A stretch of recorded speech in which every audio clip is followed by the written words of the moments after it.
पांडुरंगा करू प्रथम नमन, दुसरे चरणा संतांसिया, त्यांच्या कृपादाने कथेचा विस्तारू, बाबाजी सद्गुरु दास तुका.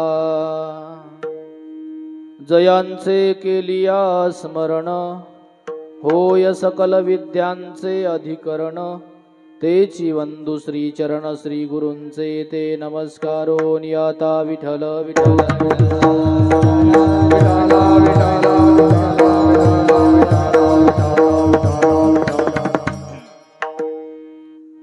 सुख वाटे एची ठाई, सुख वाटे एची ठाई, बहुपाई संतांच्या, म्हणोनी केला वास नाही नाशिये ठाई. प्रस्तुत प्राप्त प्रसंगी समप्राप्त सेवेसाठी निवडलेला अभंग, अक्षय तनुगात्र परम पवित्र, महासदपात्र बोल्होबा पुत्र, श्रीमंत श्री जगद्गुरु तुकोबाराय, ज्यांचं अतिशय अलौकिक स्वरूपाचं जीवन आहे. जगद्गुरूंचं जर आपण त्यांचं चरित्र जर बघितलं, आपण जर संत चरित्र वाचलं असेल, त्या संत चरित्रामध्ये जगद्गुरु तुकोबारायचं अतिशय अलौकिक चरित्र आहे. आणि मग त्यामध्ये त्या अलौकिक चरित्रामध्ये जगद्गुरु तुकोबारायांचा त्याग हा वाखाणण्याजोगा आहे. जगद्गुरु तुकोबारायांचं ज्ञान हे वाखाणण्याजोगं आहे. जगद्गुरु तुकोबारायांचं जीवन काया वाचा आणि मनाने भगवंताशी एकनिष्ठ स्वरूपाचं पहा. ते जगद्गुरु तुकोबाराय या अभंगामध्ये यच्छ यावत जीवाचं जे परम प्रयोजन म्हणजे साध्य, प्रत्येक जीवाला सुखाची अपेक्षा आहे. या अवनी तलावरती जो कोणी जन्माला आला, या ठिकाणी जन्माला आल्यानंतर प्रत्येक जीवाला सुख हवं आहे. तुम्ही जर सर्वजण इथं आलेले आहात ना, वास्तविक पाहता तुमच्या घरी जर बघितलं, काहींच्या घरी फार फार मोठली प्रपंच, मोठमोठाले प्रपंच आहेत, सर्व काही अगदी टामटुमीत आहे. या ठिकाणी कशाला आलात बरं तुम्ही? तुमच्या जीवनामध्ये ज्या गोष्टीची कमी आहे, ती गोष्ट अचूक साधू संतांना माहीत आहे. आणि तीच गोष्ट देण्याचं कार्य दिव्य स्वरूपाचा हा वारकरी संप्रदाय करतोय. विठ्ठल विठ्ठल विठ्ठल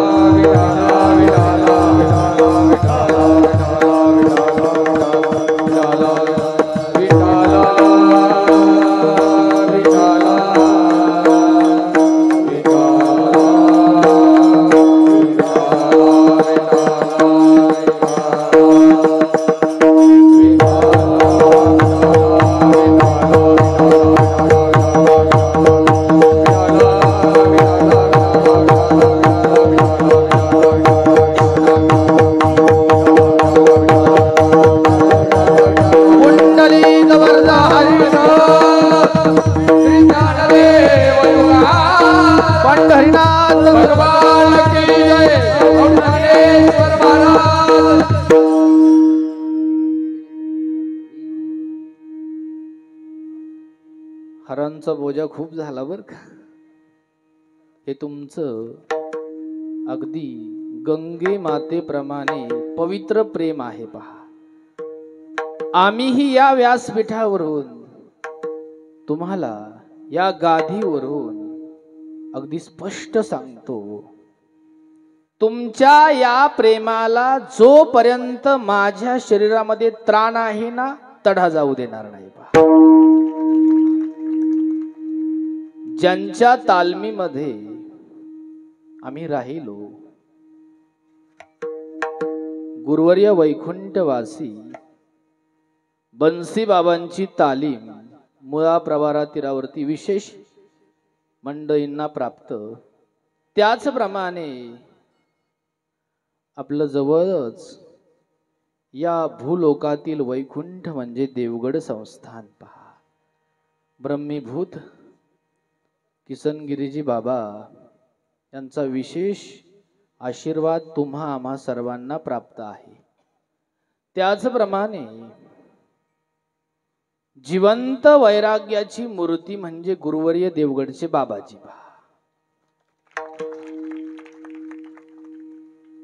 आणि माझं मातीमोल असणार जीवन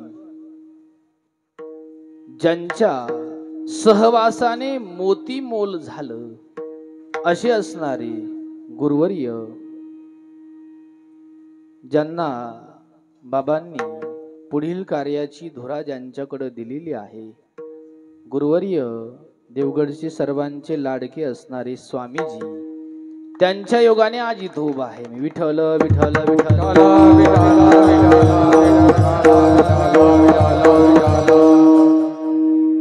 आणि आज विशेष या ठिकाणी आम्हा लेकराचं कौतुक बघण्यासाठी काकाही उपस्थित आहेत. थोडं दडपणी ना काका पाहिल्यावर विठ्ठल विठ्ठल विठ्ठल.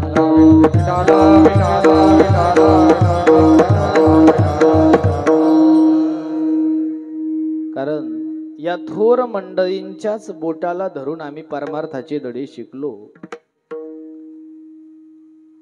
गुरुवर्य वैकुंठवासी रामकृष्णजी महाराज काळे गुरुजी सर्वांना माहिती आहे. त्यांच्या कुटियेमध्ये आम्हाला अध्ययन करण्याचा योग प्राप्त झाला. आणि मग त्या ठिकाणी राहत असताना हे सर्वच साधू संत सुरुवातीला त्या ठिकाणी राहत होते. आश्रमातील पहिल्याच शिबिरातला स्वामीजींचा आवडता विद्यार्थी म्हणजे मी. मला गाडीवरती घेऊन आले. अगदी तद नंतर काया वाचा मनाने गुरुवर्य भगवानजी महाराज जंगले शास्त्री त्यांची कीर्तन आपल्याकडे होतातच पहा. त्यांच्याकडून ज्ञानाचे धडे देखील आम्हाला प्राप्त झाले.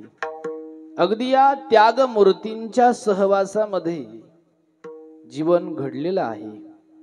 आणि थोडं बहुत 10-12 वर्षामध्ये अध्यात्माचं जे जे काही चिंतन आम्ही ग्रहण केलं, तेच चिंतन तुमच्या समोर मांडण्यासाठी मी उपस्थित आहे. विठ्ठल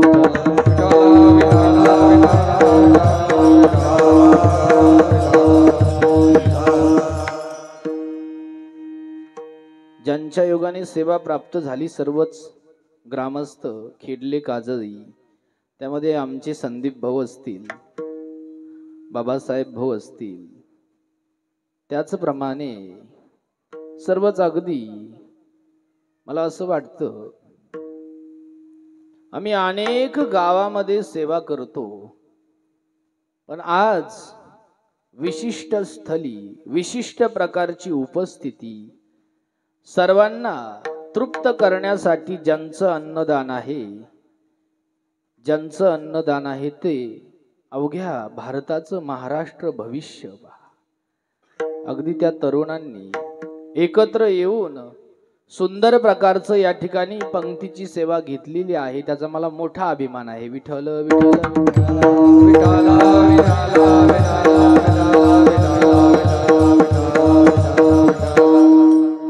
त्यांनी सुरुवातीला सांगितलं, महाराज तुमच्यासाठी हार नगरवरून आणलेला आहे. आमची इच्छा आहे की तुम्ही हार कीर्तनामध्ये ठेवावा. आता मी जोपर्यंत मला शक्य होईल तोपर्यंत ठेवील, कारण तुमची भावना माझ्यापर्यंत पोहोच झालेली आहे. विठ्ठल विठ्ठल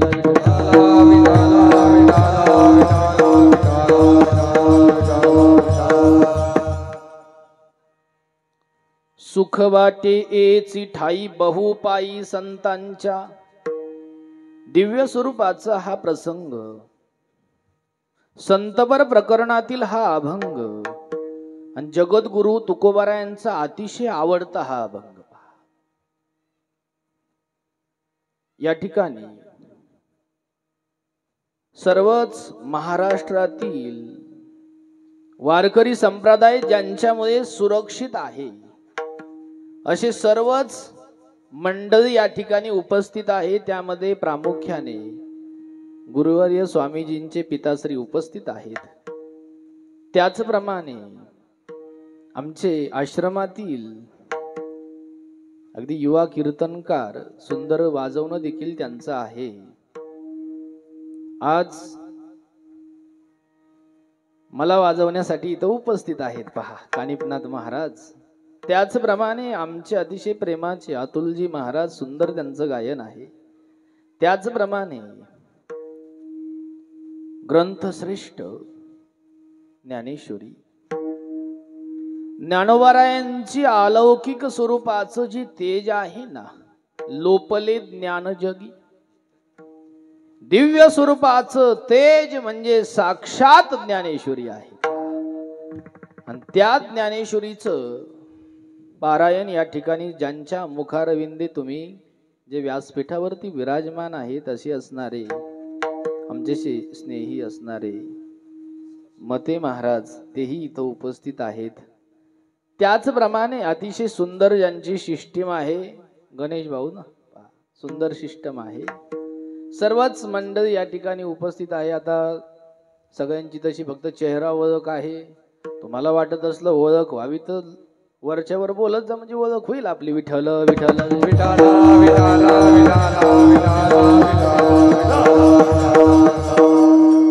म्हणजे वने भाऊ देखील उपस्थित आहे. सर्वच मंडळी खेळीमेळी वातावरणामध्ये आपण सेवा करणार आहोत. पहा, सुख वाटे एची ठाई बहुपाई संतांच्या. एक नाव राहीलच बा.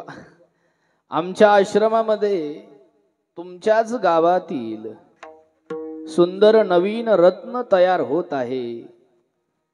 आश्रमामध्ये राहत असताना मी सुरुवातीला जे यजुर्वेदातले मंत्र म्हटलो का, या मंत्रांची देखील संहिता ज्यांनी पूर्ण केली, त्याचप्रमाणे सुंदर प्रकारचं वाजवणं तयारी चालू आहे असे असणारे गौरव महाराज या ठिकाणी उपस्थित. टाळ्या वाजा पहा, गावाचं भूषण आहे तुमचं. आणि पाठीमाग तुम्हाला सर्व माहिती आहे. कुठलीही विशेष पार्श्वभूमी नसताना गौरव खूप चांगल्या प्रकारचं अध्ययन करत आहे आणि अगदी गावासाठीच पुढील काळामध्ये जी सेवा असेल तो करणार आहे. अशा प्रकारे खेळीमेळी वातावरणामध्ये तुम्ही सर्व मंडळी, प्रभू तुम्ही महेशाची सर्व उपस्थित आहे. सर्वांच्या चरणारविंदे साष्टांग प्रणिपात सेवेला आरंभ. विठ्ठल विठ्ठल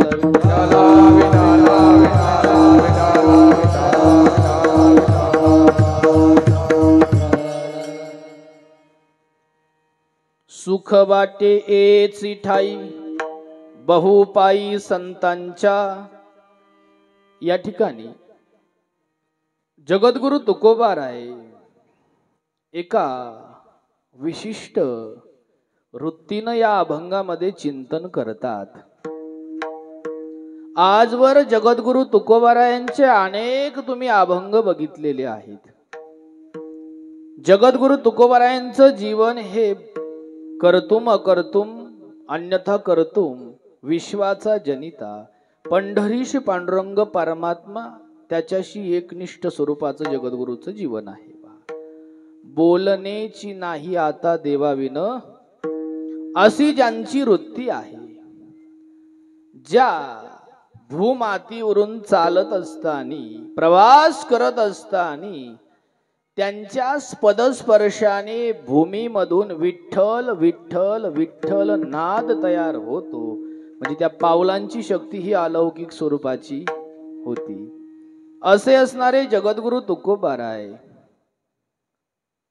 देहूच्या ठिकाणी रात्रंदिवस या मृत्यू लोकातील तुम्हा आम्हा सर्वांकडे आपलं लक्ष केंद्रित करायचे. लक्षपूर्वक ऐका बरं का. आणि मग सगळ्यांकडे लक्ष केंद्रित केलं की जगद्गुरु तुकोबारायांच्या दृष्टीला एक गोष्ट अशी त्रास देत होती की ते बघायचे, अरे हे जे जगत आहे, या मृत्यू लोकामध्ये जन्माला खरं आलेत. आल्यानंतर यातील प्रत्येकाची धाव ही सुखाच्या दृष्टीने दिसते. पहा बर का, इथं राहत असताना प्रत्येक जीवाला सुख हवं आहे. मग तो कुठल्याही योनीतला असू द्या, कुठल्याही खाणीतला असू द्या, मात्र त्याला काय हवं आहे? सुख हवं आहे. लहान मुलाला जर तुम्ही इथं खाली सोडलं, जर तो मंदिरात गेला, तिथं गेल्यानंतर तो डोकं टेकतो आणि काय म्हणतो? देवा मला सुखच. तरुणाला जर विचारलं ना, तरुण म्हणत असतो, महाराज अगदी कष्टातून भगवंताच्या कृपेने सुखासुखी संसार चालू आहे. म्हणजे त्याला अपेक्षा कशाची?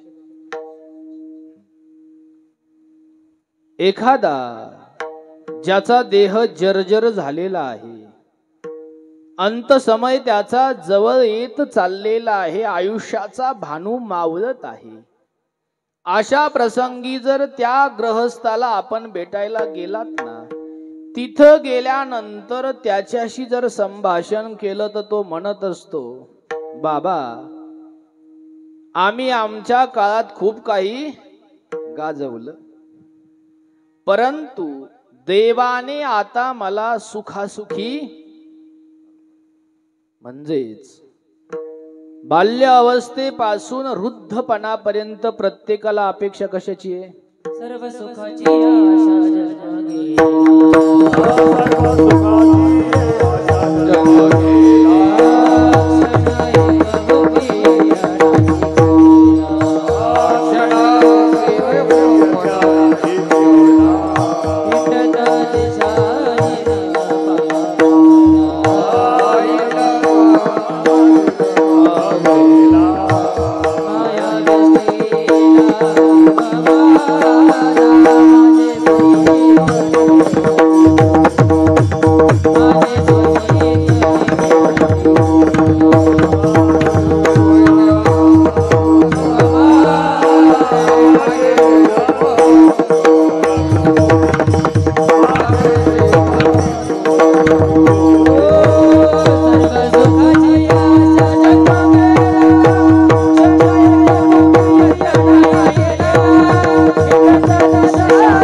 सर्व सुखाची आशा जन्म गेला, शनैक मुक्ती यज्ञ हिंडता सर्व दिशेला हिंडला, क्षीण झालेला आहे. माया वेष्टीला जीव मायेने ग्रासलय. ज्याच्या जीवनामध्ये संबंध मायेचा, त्याच्या जीवनामध्ये कधीच सुखाची प्रचिती येणार. ज्याच्या जीवनामध्ये संबंध ईश्वराचा, त्याच्या जीवनामध्ये दुःखाची कधीच प्रचिती येणार. हे असं समीकरण आहे. प्रत्येक जीवाला सुख हवं होतं, त्याची धाव ही त्या दृष्टीने होते. आता तुम्ही नाही का हो इथं बसलात, थोडस काही बाबांनी चिटकुलं सांगितलं, तुम्हाला काय होतंय? सुख होतंय. मग मला सांगा, ते सुख किती काळापर्यंत पुरतंय? आयुष्यभर? तेवढ्या पुरतं तरी असतं का? इथं ऐकलंय ते आता तुम्ही, तदनंतर पुन्हा ते ऐकण्याचा योग आला तेव्हा तरी हसू येतं का परत? म्हणजे त्याच्यात सुख आहे का? नाही महाराज. या परंपरेमध्ये राहत असताना सप्ताह परंपरा किती दिव्य आहे. ज्या परंपरेचे तुम्ही आम्ही पायिक आहोत ही परंपरा अतिशय दिव्य आहे. जगद्गुरु तुकोबारायांनी समाजाकडे बघितलं. समाजाला सुखाची अपेक्षा आहे, परंतु या जीवाने ज्याच्या साह्याने सुख मिळवण्याचा प्रयत्न करावा तेच दुःख देण्यास प्रारंभ करतय बुवा. तुम्ही म्हणाल कसं? डोळ्याने एखादा विषय उपभोगल्यानंतर काय होतं तुम्हाला सुरुवातीला? सुख बनतं. जेव्हा ते डोळे तुमची साथ सोडून देतात तेव्हा तुम्हीच म्हणत राहता, जर तेव्हा डोळ्याने असं असं बघितलं नसतं तर डोळे म्हातारपणापर्यंत. मग आता सुख झालं की दुःख झालं? पंच विषयाच्या अधीन हा जीवात्मा झाला आणि परिणामी दुःखाकडे तो गेलेला आहे. आमचं कीर्तन ऐकायचं म्हणजे सर्वांगाचे कान करावे लागतात. पहा, आता उद्या संदीप भाऊला म्हणतात, कोणी दिली होती तारीख? विठ्ठल विठ्ठल विठ्ठल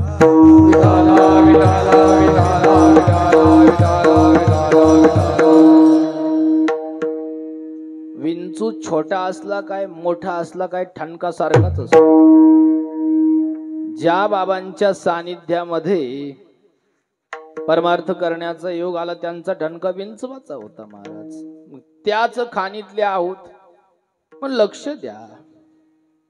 जगद्गुरु तुकोबाराय या अभंगामध्ये तुम्हाला अनुभवजन्य सुखाचं ज्ञान करून देतात. पहिली गोष्ट त्यांचं स्पष्ट मत आहे, सुख वाटे एसी ठाई बहुपाई संतांच्या. ते स्पष्ट बोलतात की बाबा रे जीवा, तुला जर सुख हवं असेल तर तुला संतांची संगत करावी लागेल, कारण संताशिवाय भगवंताची प्राप्ती होणं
विन प्राप्ती नाही, ऐसे वेद देती ग्वाही. संतांशिवाय भगवंताची प्राप्ती होणार, म्हणून संतांची आम्हाला गरज आहे. जगद्गुरु तुकोबारायांनी आपल्याकडे बघितलं, बाबांना सुख हवं आहे ना, सुख वाटे एची ठाई. इथं चकारात्मक आहे बर का. का बरं? माझ्याकडे लक्ष द्या.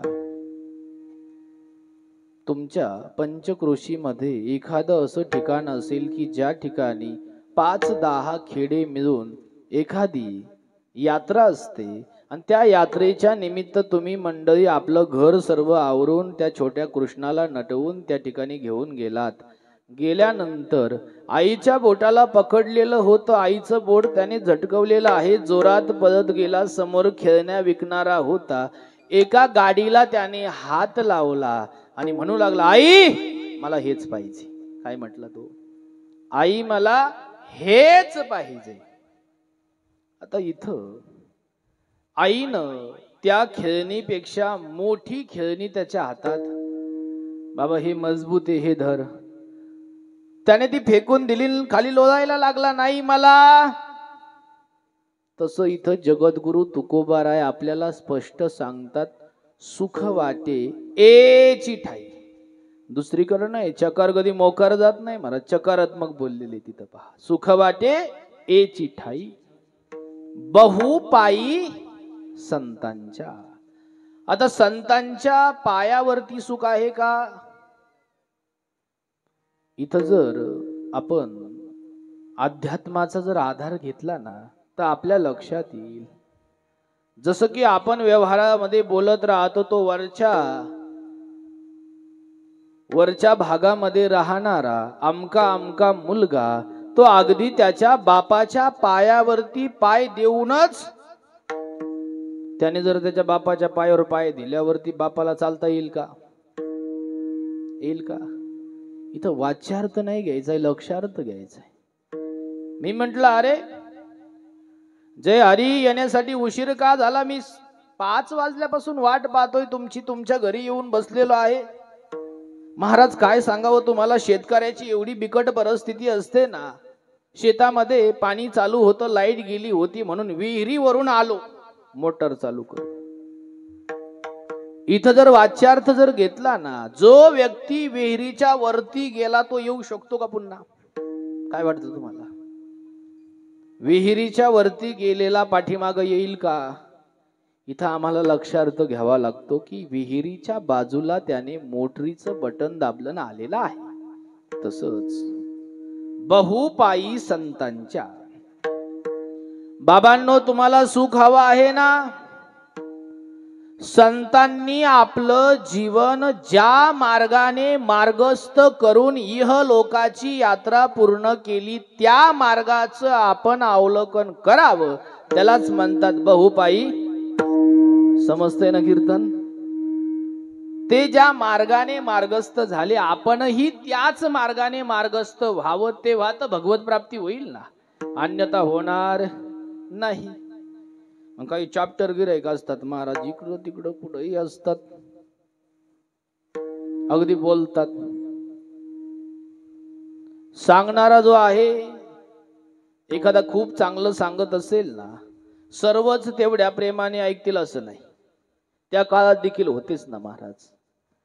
तसंच काही मंडळी तुकोबारायला म्हणायला लागले, महाराज तुम्ही सांगता त्या संतांच्या पावलावरती पाऊल ठेवून जर वाटचाल केली तर काय मिळेल? तुम्ही पण सुखी व्हाल असं तुम्ही सांगताय ना. तुम्हाला काही अनुभव आहे का त्यांचा? म्हणून केला वास स्वतः मी देखील त्यांच्याच पावलावरती पाऊल ठेवूनच चाललोय म्हणून तर वास केला ना, अनुभव आला ना. आणि लक्षात काय आलं माझ्या? नाही नाशी ठाई. त्या मार्गाने जर मार्गक्रमण केलं तर त्या सुखाचा नाश होत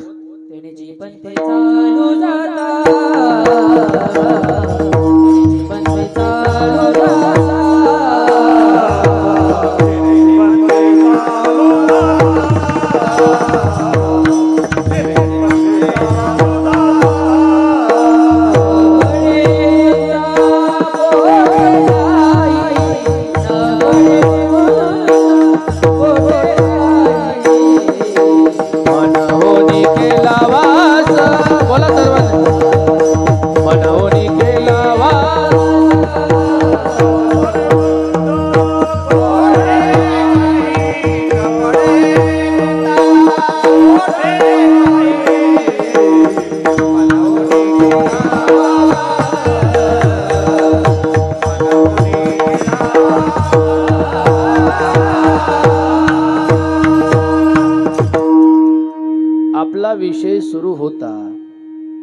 प्रत्येक जीवाला सुख हवं आहे.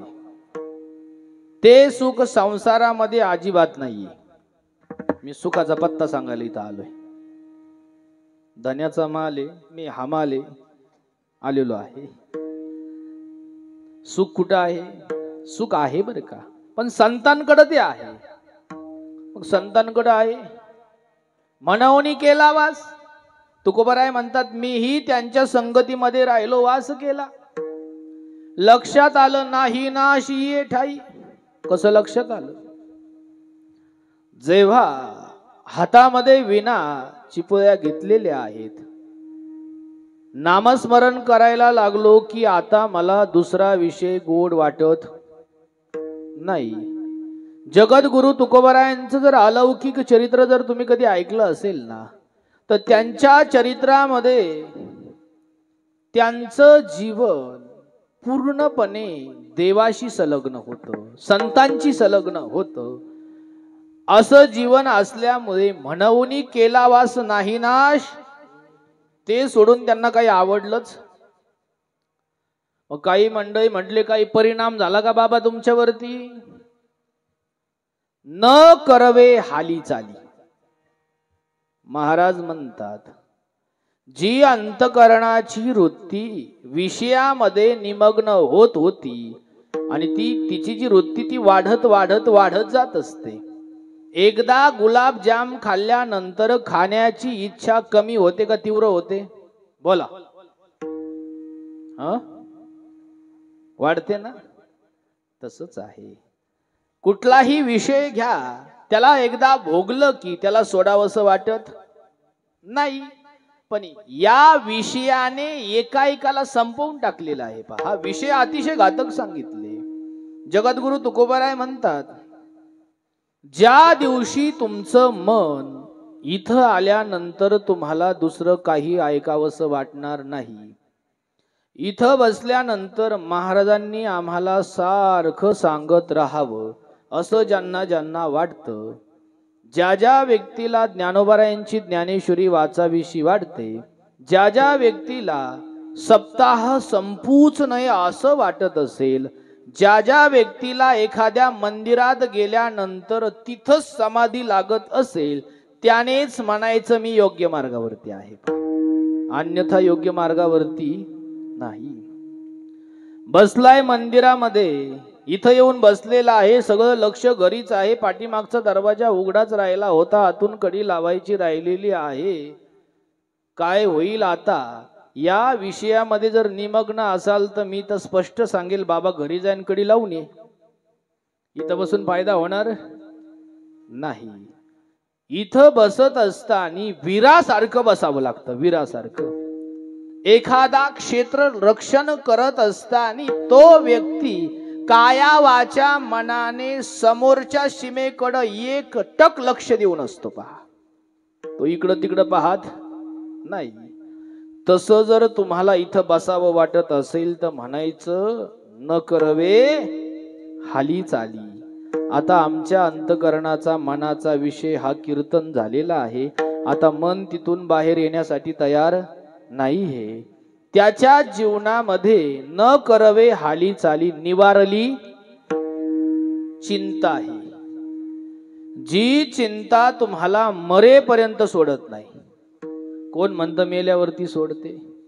अहो, मेल्यावरती देखील चिंताचे बाकीच्यांना. लाकडं कुठून आणायचे, गावऱ्या कुठून आणायच्या, बाकीची सामुग्री कुठून आणायचं, काय कुठं ब्राह्मण देवाला कोणत्या सांगायचं, एवढे महाराज ओळखीचे कोणत्याला प्रवचन सांगायचं. चिंताचे ना. गेला तरी चिंता वाढली का हो, कमी झाली का? परंतु हरिभक्ताच्या वृत्तीचा विषय हा नारायण असतो आणि त्यामुळे हरिभक्त न करवे हाली चाली निवारली चिंता हे. आणि शेवटी जगद्गुरु तुकोबाराय म्हणतात, तुका म्हणे निवे तनु. तनु म्हणजे शरीर, रज कनु लागता. आता या रज पदाचा जर अर्थ सांगायचा झाला तर रजाचा अर्थ होतो ज्ञान. आपण एखाद्या ठिकाणी आलात, तुमचं काहीतरी काम होतं, तुम्हाला काम पण माहिती समोरच्याला काय मागायचं. बसल्यानंतर तुम्ही प्रत्येक वेळेस त्या विषयाकडे येण्याचा प्रयत्न करता, परंतु जो समोरचा होता त्याला तुम्हाला द्यायचं नव्हतं, म्हणून तो तुम्हाला गावभर फिरवत राहतो. तुम्हाला फक्त 2 शब्दात म्हणायचं असतं, माझ्या मुलीची मला फी भरायची आहे, एवढे पैसे दे.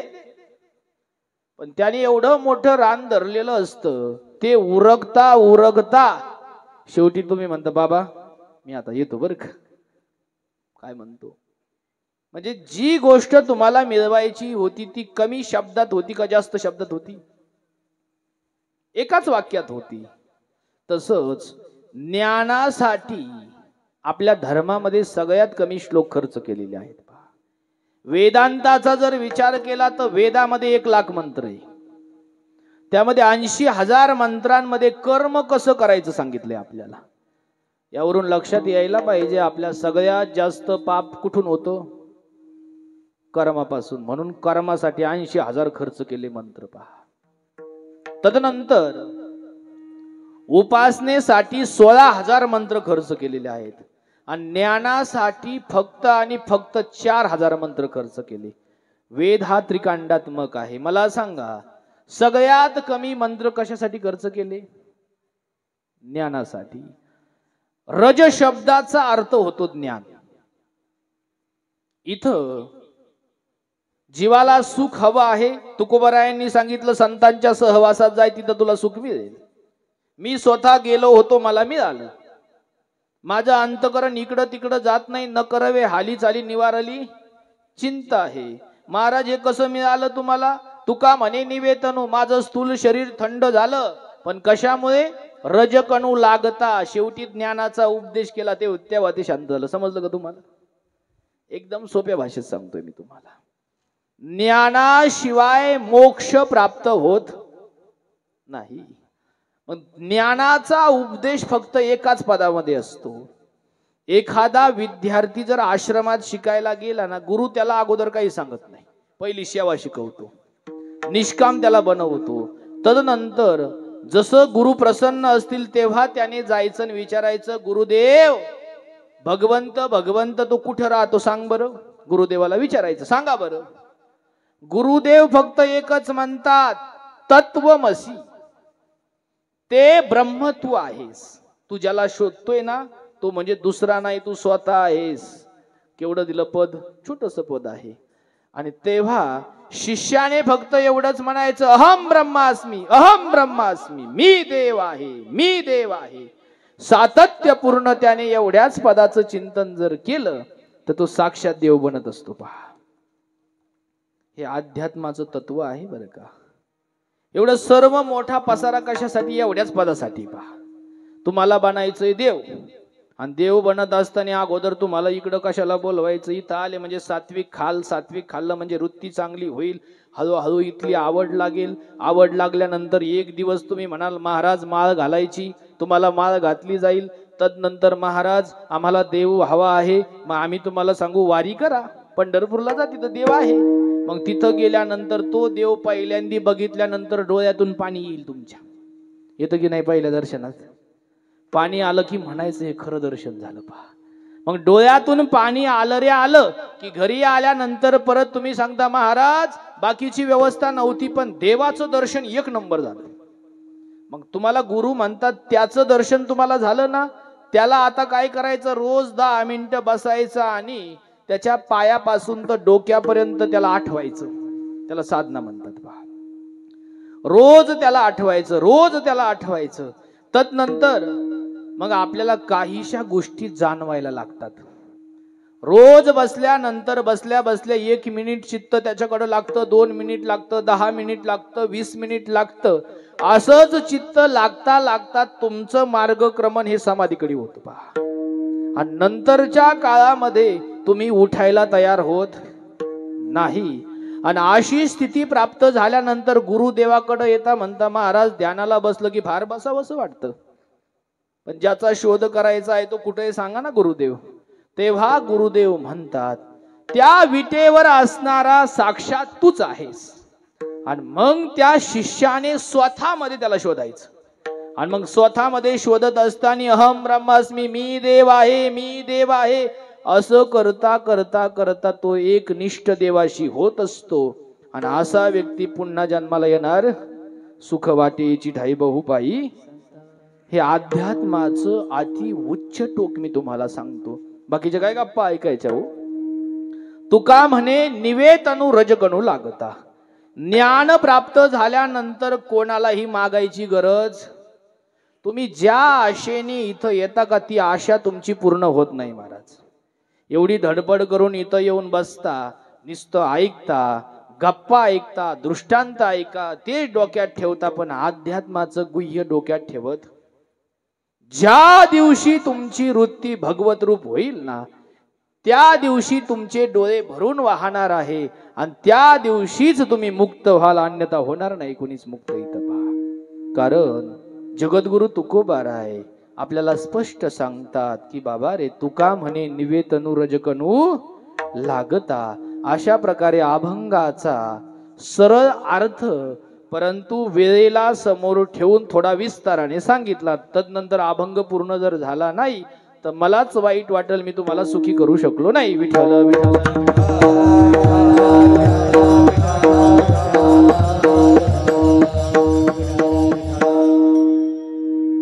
आता इथं मार्गक्रमण करत असताना पहिली गोष्ट, तुम्ही कोण आहात याचं ज्ञान तुम्हाला नाहीये. मी जर विचारलं ना तुम्हाला कोणाला पण, तुम्ही कोण आहात, तुम्ही म्हणाल मी अमक्या अमक्या गावचा अमका अमका आहे, मला एवढी शेती आहे, मी त्याचा मालक आहे. हे खरंय का खोटंय? खरंय का? खरंय? हे खोटंय खोटंय पहा. दुसरी गोष्ट, ज्याच्या विश्वासावरती इथं राहताना तो रात्रंदिवस तुम्हाला रडायलाच लावतो, दुसरं काहीच करत नाही. तुम्ही म्हणाल महाराज हे कसं खरं? जीव या अवनी तलावरती जेव्हा येतो ना, आल्यानंतर त्याला कोणीच नसतं महाराज, कोणीच नसतं. येण्याच्या अगोदर हे शरीर कसं तुमचा घात करते मी ते सांगेल. म्हणून आमचे साधू संत त्याच्याकडे गेले नाही. त्यांनी मार्गक्रमण कसं केलं ते थोडक्यात थोडक्यात सांगायचं आणि थांबून घ्यायचंय. विठ्ठल विठ्ठल.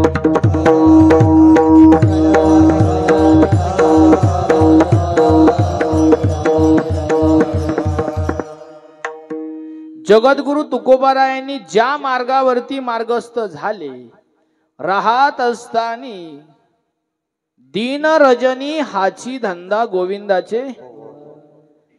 ज्या दिवशी तुम्हाला रात्रंदिवस देवाचंच नाव घ्यावंसं वाटेल का, त्या दिवशी म्हणायचं आपण केलेलं चीज झालं, अन्यथा नाही झालं महाराज, अजिबात होणार नाही. आणि अगदी इथं देखील शास्त्राने एकदम स्पष्ट सांगितलेलं आहे, माझ्याकडे लक्ष द्या. संत कोणत्या मार्गाने गेले? या भूतलावरती संत हे असं पद आहे. संत इथं आल्यानंतर ते त्यांच्यासाठी नाही जगले. जगताकडे बघायचं, हे जगत बुडत आहे.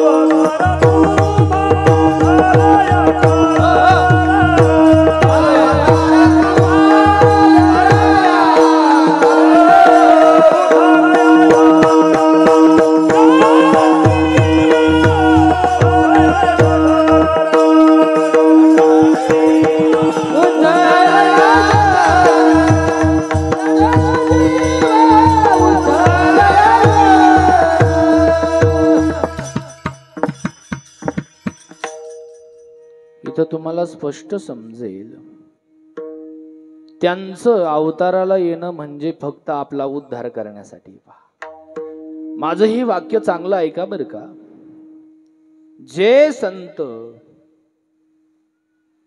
एकामध्ये सगळ्यांना बघायला शिकवतात आणि सगळ्यामध्ये एकाला बघायला शिकवतात, ते संत असतात, बाकीचे संत नाहीत महाराज. पहा, अगदी स्पष्ट बघताय. कारण जेव्हा भेदात्मक वृत्ती होईल तेव्हा तुम्ही देवापर्यंत पोहोचवणार नाही महाराज. इथं संतांनी आल्यानंतर पहिलं शरीर कसं खोटं आहे ते सिद्ध करून दाखवलं. पहा, पहिली गोष्ट त्यांनी ही केली. समाजाकडे बघितलं, हे जगत फक्त आणि फक्त विषयामध्ये भुललेलं आहे. विषय वेडी भुलले जग पहा, त्याच्यामध्ये ते भुललेलं आहे. या शरीराच्या जोरावरती स्वतःला मोठं समजताना तुम्ही, तर पहिलं त्याच खंडन केलंय संतांनी. मग इथं आल्यानंतर मला सांगा, कोणत्या संतांनी अगदी आय्याशी केली हो? नाही महाराज, आपल्या समोरच उदाहरण आहे. आपल्या बाबांनी ठरवलं तर अंगभर सोनं घालू शकतात. दिसतं का कुठं काही तुम्हाला? दिसतं का हो? हे विशेष संताचं चिन्ह आहे. पहा, संत जीवन अतिशय दिव्य स्वरूपाचं. त्यांनी स्पष्ट सांगितलं, अरे वेड्यांनो, शरीराच्या भरोशावर राहू नका. हे शरीर तुमचा घात करणार आहे. मला सांगा, इथं बसलेल्या पैकी प्रत्येक व्यक्ती दुःखी का आहे बरं? त्याचं एकच कारण आहे, शरीर तुमचं ऐकत नसेल तर दुःख होतं. मुलगा तुमचा ऐकत नसेल तर काय होतं? दुःख होतं. पहिली गोष्ट, शरीर कधीच कोणाचं ऐकणार नाही. शरीराला पहिलं खोटं सिद्ध केलेलं आहे साधू संतांनी. पहा, शरीर कसं आहे सांगू का तुम्हाला? जसं की पूर्वीचा कालखंड, गावातील गुराखी जनावरं चारण्यासाठी शेतमळ्यामध्ये जात होता. संध्याकाळची वेळ झालेली होती. घराच्या दिशेने जनावर घेऊन आला. येत असताना एका गायीच्या गळ्यातील दोरखंड रस्त्यावरती पडलेला आहे. वाकडं तिकडं ते पडलेलं आहे. पडल्यानंतर पूर्वीचा काळ होता, गाड्या जास्त नव्हत्या. एक गृहस्थ, एसटीना प्रवास करणारा गृहस्थ उशिरा आला. मंद अंधकार पडलेला होता. समोर त्याने बघितलं, अरे बापरे, किती मोठा साप आहे म्हणे. मला सांगा, तिथं साप आहे का? त्या व्यक्तीने त्या गोष्टीला हात लावणं योग्य का अयोग्य? काय उत्तर आहे तुमचं? उत्तर काहीच नाही का? थंडीचे दिवस होते, पण दरदरून घाम आला त्याला. त्याला काय दिसला तिथं? साप दिसला. म्हणू लागला, अंगठ्या एवढा आहे, पोटरी एवढा आहे, किती वर्ष जगेल याचंही गणित लावलं त्याने. पहिली गोष्ट दोरखंड, दुसरी गोष्ट दोरखंड न समजता काय समजलं? साप समजला. आणि तिसरी गोष्ट, त्याचं आयुष्य मोजू राहिला. हसू आलं नाही तुम्हाला? तसंच आहे बाबांनो. पहिली गोष्ट, हे शरीर शरीर नाहीये, हा जनार्दन आहे, शरीर नाहीये. साधू संतांना हे शरीर दिसतच नाही महाराज, ते याला शरीर समजत नाही. आणि त्या योगाने या शरीराच्या संबंधाने येणाऱ्या सगळ्या गोष्टी ते मान्य करत. भक्त ऐसे जाना जे देही, हे पहिलं लक्षण आहे बरं का संतांचं. मी पहिलं लक्षण सांगतो. संत कोणाला म्हणतात? ज्यांनी देहाविषयीचं सर्वस्वाचा त्याग केलेला आहे. तुम्ही आपल्या डोळ्यासमोर असे संत आठवा की जे देहाला माझं म्हणत नाही, ते संत असतात पहा, ते साधू असतात पहा. मग अशा प्रकारे देहाच्या संबंधाने ते जगत नाही ना, आपलं सगळं देहाच्या संबंधाने चालू आहे पहा. मग इथं शास्त्राने पहिलं सांगितलं, बाबा रे, या देहाविषयी तुझी वृत्ती ही कशी झाली पाहिजे? खोटी झाली पाहिजे. आणि ते सिद्ध करण्यासाठी 5 मिनिटं तुमचे घेतो पहा. मला सांगा, शरीर मरतं का? मरतं का शरीर? बोला लवकर, शरीर मरतं का? समुद्रावरती पाणी तयार होतं, लाटा तयार होतात, वाहत वाहत वाहत कुठं जातात? कमी दाबाचा पट्टा जिथं निर्माण झाला तिथं खाली पडतात. पुन्हा वाहत वाहत कुठं जातंय पाणी? पाणी मेलं का हो? तसं हे शरीर आहे. शरीर पंचमहाभूताची देण आहे. पंचमहाभूतामध्ये ते तयार होत असतं. शरीराला तयार करणारे आईबाप नाहीये. शरीराला तयार करणारी माती आहे, शरीराला तयार करणारं आकाश आहे, शरीराला तयार करणारा वायू आहे, शरीराला तयार करणारा अग्नी आहे. पंच महाभूतापासून हे शरीर बनलेलं आहे पहा. आणि जेव्हा तयार होत ना पुन्हा शेवटी हे पंच महाभूतामध्येच विलीन होत असतं. कुठलंच शरीर कधी मरण पावलं नाही. समजते का कीर्तन का डोक्याच्या वरून चाललंय पहा. शरीर कधी मरत नाही. कसं नाही मरत शरीर पहा. जे शरीर मातीत तयार झालं होतं शरीराची होय माती. दुसरा प्रश्न तुम्हाला विचारतो मी, शरीर पाप करतं का जीवात्मा पाप करतो? कोण पाप करतो? काय उत्तर आहे तुमचं? शरीर पाप करतं. मग मला सांगा, ज्या शरीराने पाप केलं ते शरीर शेवटी त्या पापापासून जी शिक्षा यमदूत करतो ती शिक्षा भोगण्यासाठी तयार आहे का? शरीर आहे का तिथं? तुम्हाला समजतंय का? शरीराने तर अगोदरच तुम्हाला टाकून दिलंय. जीवात्मा बाहेर आला की सगळं त्याच्या खात्यात लावलेलं आहे ते पहा. मग असं लक्षात घ्या, तुमचं शरीरच जर तुमच्या पापात आणि पुण्यात सहभागी नाहीये तर मग बायको कशी सहभागी होईल हो? मुलं कशी सहभागी होईल? कोण कसं सहभागी होईल? म्हणून तर म्हणतात नाही कुणाचे कोणी. तुमच्या पापामध्ये कोणीच सहभागी होणार नाही. लक्षपूर्वक ऐका मला तुम्ही पहा. तुम्ही म्हणाल पाप कोणी केलं? तुम्ही म्हणाल शरीराने पाप केलेलं आहे, ते शरीराने पाहायला पाहिजे.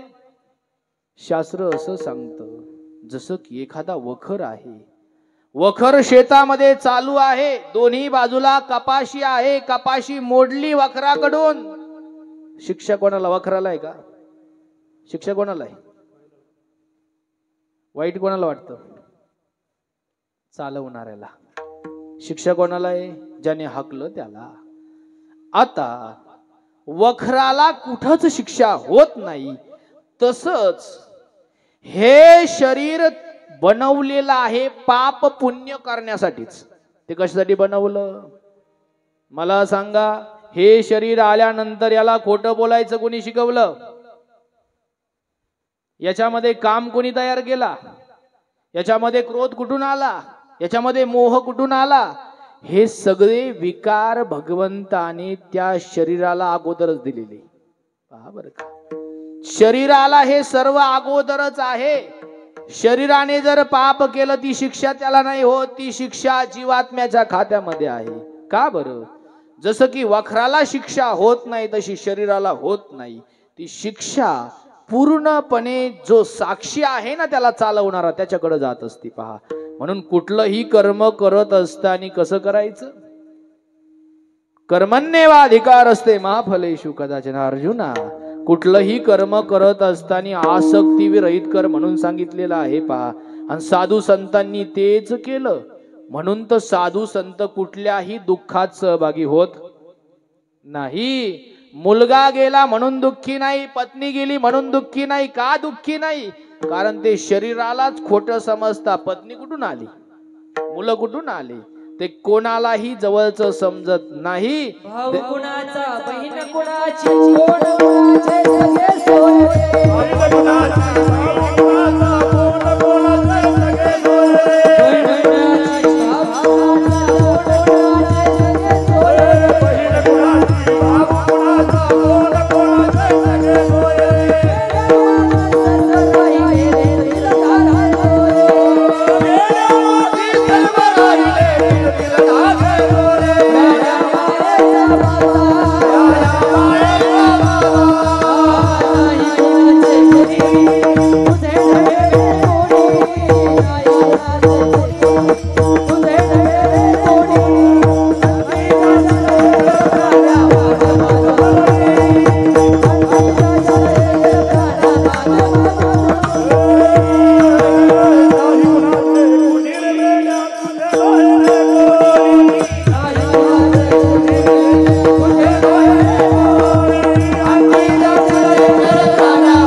सुंदर प्रमाण दिलं. संतांना याची जाणीव होती म्हणून संत शरीरावरती प्रेम करत नव्हते, शरीराच्या संबंधाने कोणावरतीही प्रेम करत नव्हते.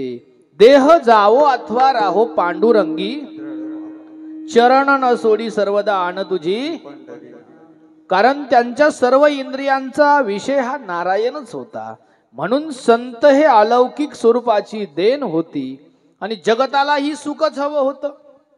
का हो तुकोबार आहे, तुम्ही तर एका ठिकाणी सांगता ज्याला सुख हवं असेल तर आपुला तो एक ते नाही न जीवा.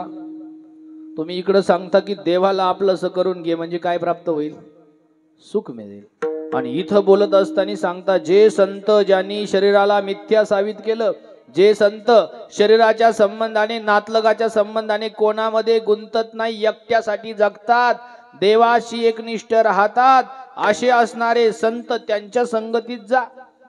करायचं काय आम्ही? जगद्गुरु तुकोबाराय म्हणतात तुमच्या दृष्टीनं देव आणि संत वेगळे असतील. देवते संत दोन्ही एकच आहेत. पहा, दोन्ही एकच आहेत.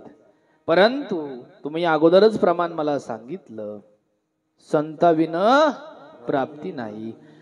कारण देव हा चतुरत शिरोमणी. देवाकडे जर गेलात ना, देव अगोदर तुमची परीक्षा घेणार, तेव्हा तुम्हाला जवळ करणार. पण संताकडे गेल्यानंतर संत कधीच परीक्षा घेत नाही शक्यतो. पहा, अगोदर त्या जीवाला त्याच्या लायकीनुसार त्याला उपदेश करत असतात. अशा प्रकारे संतांचं अंतकरण हे आईचं असतं. म्हणून बाबांनो, सुख हवं असेल तर संतांकडे जा. अभंगाच्या पहिल्या चरणामध्ये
सुखवाटेची ठाई बहुपाई संतांच्या. पहा, संतांच्या संगतीत गेल्यानंतर ते सुख तुम्हाला प्राप्त होईल असं जगद्गुरु तुकोबाराय छातीवरती हात ठेवून सांगतात. पहा, कारण संत कोणाला म्हणतात मी एवढ्या वेळ तुम्हाला ते सांगितलं. पहा, संतांचं जीवन कसं असतं.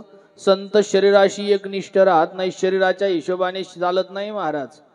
शरीराला एक संत, हे जे संत मंडळी आहेत ना, शरीराला खोटं समजतात. जर दृष्टांत सांगायचा जर झाला ना तुम्हाला, आपल्याकडे वेळ कमी आहे पण धावता सांगतो महाराज. तुम्ही मंडळी, तुम्हाला जर कधी म्हटलं ना महाराज वारीला चला, तुम्ही म्हणत असता आमका आमका काम चालू आहे. फारच जर आग्रह केला ना, तुम्ही स्पष्ट सांगता मरायला वेळ नाही हो. काय म्हणता, मरायला वेळ नाही. मी म्हणत असतो बाबा रे, तू मरायला तयार हो, ज्याच्यासाठी आयुष्यभर कमवलं का तोच पेटायलाय पठ्ठ्या टेंबा हातात घेऊन, दुसरा नाही पेटवायला. पहा, बाकीचे हात सुद्धा लावत नाही महाराज. नसलं पेटत तर पार वतू पेटवतात ना. आपल्या जीवनातून जर देवाला बाजूला जर केलं ना माय बापांनो, खाली काही शिल्लक राहणार नाही, काही शिल्लक राहणार नाही. पहा, देवाची किती आपल्यावरती दया आहे. रोज आपल्याला झोपवतोय, रोज उठवतोय. प्रत्येक जीवाला खाऊ कोण घालतय? सकल जीवाचा करीतो सांभाळ तुझं मोकलील. प्रत्येकाला प्रत्येक घटिकेला सांभाळणारा हा विश्वाचा जनिता आहे. कोण बोलवितो हरी वीणा, कोण बोलवितो हरी वीणा, कोण बोलवितो हरी वीणा, कोण बोलवितो हरी वीणा. हे सजला कोणाची हे सजला, हे सजला कोणाची हे सजला, कोण बोलवितो हरी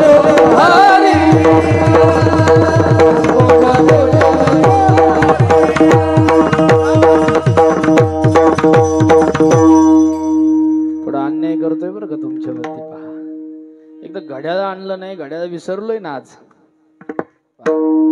तरीही भगवान परमात्मा सर्व आपलं योगक्षेमम वहाम्यहम पण अनन्याश्चिंतयन्तो माम. पहा, बाकीच्याच नाही. पहा, पण तरीही त्याचं सगळं काही वाहेल, पण बाकीच्याला लांब नाही करणार, त्याला खाऊ घालेल तो. पहा, त्याला उपाशी नाही ठेवणार तो.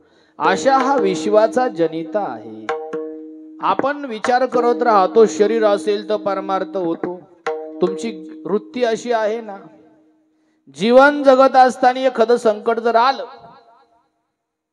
देवाच्या बोटाने काय, देवाच्या नावाने बोट मोडतात. पहा सगळी मंडळी.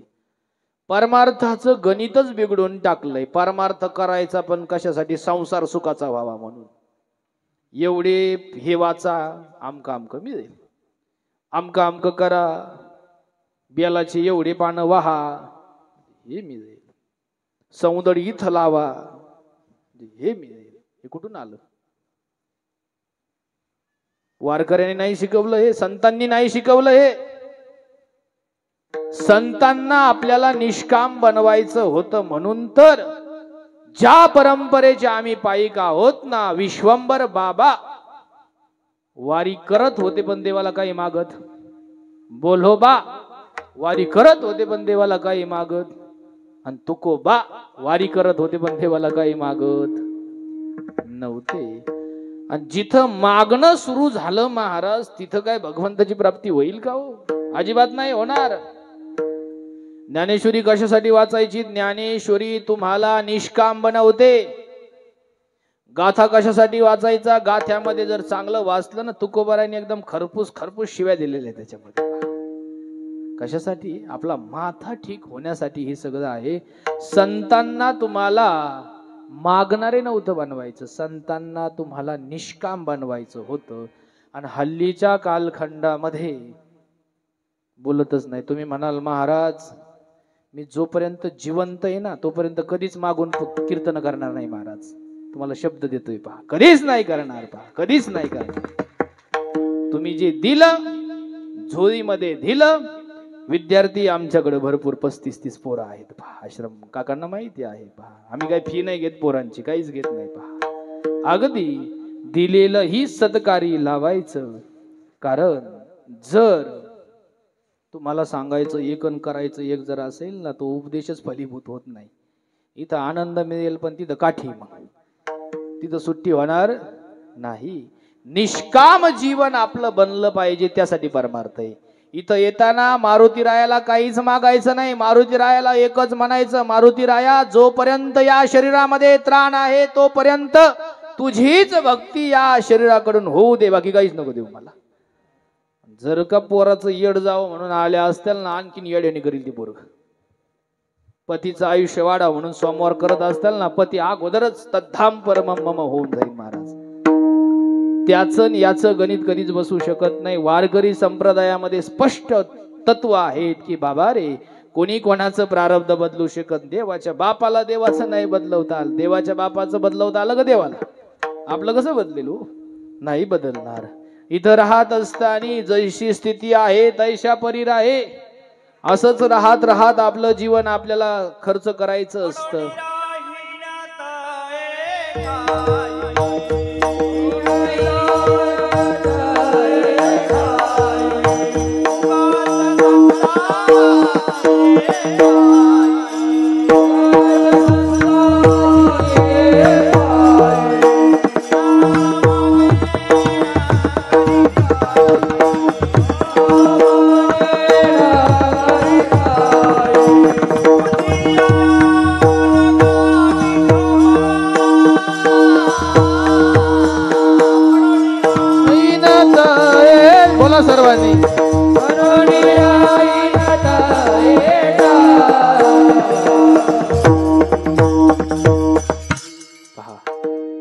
पडून राहील, जसं असेल त्यामध्ये आपली उपजीविका करेल पहा. संत समागमी एखादी परिभावे त्याची द्वारी श्वान यात. या अभंगामध्ये सगळं काही तसं आलेलं आहे. काया वाचा मनाने देवाचं संतांचं समर्पण पहा. मी तुम्हाला सांगतोय, इथं राहत असताना देवाचं म्हणून राहा. जे मिळतंय हे भगवंताच्या कृपेने मिळतंय. जे दुःख आपल्या पदरात येतं ना, ती पण भगवंतच परीक्षा पाहतो आपली. त्याच्यामध्ये नापास व्हायचं. कोरोनाच्या काळामध्ये बघितली परीक्षा महाराज, डॉक्टरांनी फक्त सांगितलं 2-2 हाताने धडा धडा तोडून टाकल्या महाराज. हे बोक्के परमार्थिक होते महाराज. हे काय परमार्थिक होते का? सांगायला वेळ नाही. तर बोक्का कसा असतो जाऊ द्या, एवढं लक्षात राहू द्या. कुठलीही परिस्थिती आली तरी देवाला सोडू नका. एक दृष्टांत सांगेल आणि पुढे थांबेल पहा. इथं हात आहे, पाय आहे, सर्व इंद्रिय आहेत म्हणून देवाची भक्ती होईल असं नाही. आमच्या कुर्मदासांना काहीच नव्हतं. हात नाही, पाय नाही, काहीच नाही. ओंडक्याप्रमाणे शरीर होतं. ऐकलं होतं फक्त की हा विश्वाचा जनिता, आंधळ्याला डोळे, पांगुळ्याला पाय देणारा आहे. याने कोणालाही मोकळ्या हाताने पाठवलं नाही. विठ्ठल विठ्ठल.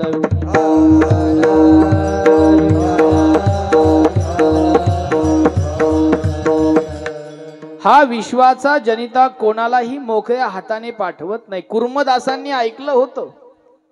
रात्रंदिवस भगवंताचं चिंतन सुरू केलं आहे. पंढरीच्या दिशेने आपली वाटचाल सुरू केली. कोण? ज्यांना हात नाही, पाय नाही. आपले कारण भक्त बघायचे असतात. कीर्तनाला काय येत नाही? बसता येत नाही म्हणून येत नाही. कीर्तनातला झोप येते. मागच्या जन्मात काय बेडूक होता का? इथं झोप येते महाराज. इथं झोपला ना बाबा, उठा जागे वारे आता, स्मरण करा पंढरी नाथा, भावे चरणी ठेवा माता, चुकवी व्यथा. नाही तर मग 84 लक्ष योनीचा फेरा असा पाठीमाग लागतो महाराज. ते सोडत नाही तुम्हाला पहा. इथं अजिबात झोपायचं नाही. आणि माझ्या कीर्तनात तर बाबा आपण झोपूनच देत नाही कोणाला पहा. इथं कुर्मदास देखील पंढरीच्या दिशेने निघालेले आहेत. भगवंताचं साह्य देखील प्राप्त झालेलं आहे. विठ्ठल विठ्ठल विठ्ठल चिंतन करत करत कुर्मदास चाललेले आहे. कोण? ज्यांना हात नाही, पाय नाही, ओंडक्याप्रमाणे शरीर आहे. शरीरातून रक्त वाहत आहे महाराज. भगवंताचा ध्यास धरलेला आहे. चालत चालत चालत चालत मोडलिमचं जंगल लागलेलं आहे. जवळ कोणीच नाही. दुपारचे 12 वाजलेले होते. उन्हाचं तीव्र ऊन होतं. समोरचं खड्ड लक्षात आलं नाही. धाड दिशी शरीर त्या खड्ड्यात पडलेलं आहे. पालथी पडली. रक्ताच्या थारोळ्यामध्ये कुर्मदास पडलेले आहेत. मायबापा कोणीही जवळ नाही. विठाई आवाज दिला भगवंताला. कोणीच जवळ नाही. देवा, अरे सर्वांनी मला छळवलं. याची वारी होत असते का? याचा परमार्थ होत असतो का? याचं असं होत असतं का? करून करून भागलेन परमार्थाला लागले. भरपूर असतात कावळे सांगायला पहा. म्हणून त्यांच्या भानगडीत पडू नका. समस्त जगाचं ऐका पण मनाचं करा महाराज. तरच तुम्ही भगवंतापर्यंत पोहोचवाल. तसं होणार नाही. एवढंच एक घेऊन जा माझ्याकडून. तेव्हा त्यांनी विचार नाही केला. रक्ताच्या थारोळ्यामध्ये पडलेले आहे. पाठीला कातड राहिलेलं नाही. सापळा आहे. मुखातून विठाई विठाई विठ्ठल विठ्ठल विठ्ठल चिंतन चालू आहे. सोसाट्याचा वारा वाहत आहे. रस्त्याने वारकरी चाललेले होते. कुर्मदासांच्या कानावरती तो आवाज गेला. भजनाचा लक्षात आलं. वारकरी देखील पंढरपूरच्या दिशेने चाललेले आहेत. वारकरी दादा, आवाज दिलाय. वारकऱ्याच्या लक्षात आलं कोणतरी आवाज देतं. इकडं तिकडं बघितलं पण कोणी दिसत नव्हतं. पुन्हा 2 पाऊल पुढे आलेत. दिसत नाहीये कोण आहे. वारकरी दादा, आता आवाजाचा कानोसा घेतलेला आहे आणि त्या दिशेने 4-5 पाऊल पुढे टाकलेले आहेत. बघितलंय खड्डा आहे, काटे आहे, त्यामध्ये पडलेले कुर्मदास आहे. पाठीला कातड नाही. रक्ताच्या थारोळ्यामध्ये पडलेले आहे. मुखामध्ये विठ्ठल विठ्ठल विठ्ठल चिंतन चालू आहे. वारकऱ्याच्या डोळ्यामध्ये घळा घळा घळा घळा अश्रू व्हायला लागले महाराज. कोण आहात महात्मे, कोण आहात तुम्ही, कोणी आणून टाकलं तुम्हाला इथं? मी कुर्मदास आहे, देवाची भेट घेण्यासाठी निघालेलो आहे. माझ्या विठाईला मला भेटायचं आहे, मी त्यासाठी निघालेलो आहे. लक्षपूर्वक ऐका बरं का माई बापांनो. भगवंताची कृपा कशी असते भक्तावरती पहा. अगदी वारकऱ्याच्या डोळ्यामध्ये घळा घळा घळा घळा अश्रू होते. कुर्मदासा, अरे काय हवंय तुला मागून घे ना, आम्ही तुला घेऊन जातोय पंढरपूरला. महात्मे आमच्या रथात बसा, आम्ही तुम्हाला घेऊन जाऊ. कुर्मदास बोलतात, वारकरी दादा तुम्ही मला खूप आनंदाने घेऊन जाल, परंतु जसा तुमच्यावरती विश्वास आहे ना, तेवढाच माझा विश्वास त्या भगवंतावरती आहे. तो देखील माझ्यासाठी येईल, त्याला फक्त माझा निरोप द्या. वारकऱ्याने आग्रह केला, महात्मे आमच्या रथामध्ये बसा. नाही, मी नाही बसणार रथामध्ये. आमच्या रथामध्ये बसा. नाही बसणार मी रथामध्ये, मी माझा निरोप द्या बर का भगवंताला. वारकरी निघालेत, पंढरीच्या दिशेने मार्गक्रमण करत करत चाललेले आहेत. वारकऱ्याच्या डोळ्यामध्ये अश्रू आहेत. काय झालं असेल कुर्मदासाचं? जवळ कोणीच नव्हतं, पाणी नव्हतं, काहीच नव्हतं. काय झालं असेल? एक गोष्ट लक्षात ठेवा, ज्याचं कोणी नसतं त्याचा भगवान परमात्मा असतो. वागत असताना नीट वागा. एकटं समजायचं नाही, भक्ताला कधी एकटं समजायचं नाही. मागे पुढे उभा राहे, सर्व करायला आमचा भगवान परमात्मा तयार असतो. लक्ष देऊन ऐका. पंढरपुरामध्ये गेल्यानंतर कोण म्हणतं देव बोलत नाही? कधी बोलले का देवासोबत? वारकऱ्याने असंच कंबर बांधला, अरे देवा, अरे कसला बनलास? तुझा एक भक्त मोडलिमच्या जंगलात पडलेला आहे, तुला काळजी नाही का त्याची? ओ किती श्रीमंत आहे माझा भगवान परमात्मा. करतुम अकर्तुम अन्यथा कर्तुम ज्याची शक्ती आहे, पाय धुण्यासाठी लक्ष्मी आहे, असा हा विश्वाचा जनिता. पण आवाज झाला, बोलत नाही, मान खाली केली. अंतरीची घेतो गोडी. सांगितलाय निरोप सांगितल्यानंतर, वारी संपल्यानंतर हा विश्वाचा जनिता काय कमी आहे माझ्या भगवंताला? सर्व काही असताना निघालाय कोणाच्या भेटीला? कोणाच्या? कुर्मदासांच्या. निघालाय. कासराभर अंतरावरती कुर्मदास आहेत महाराज. जो काळाचाही काळ आहे, ज्याच्या पुढे कोणीही बोलत नाही असा असणारा, पाऊल उचलत नाही आता कुर्मदास समोर जाण्यासाठी. का विलंब झाला? काय उत्तर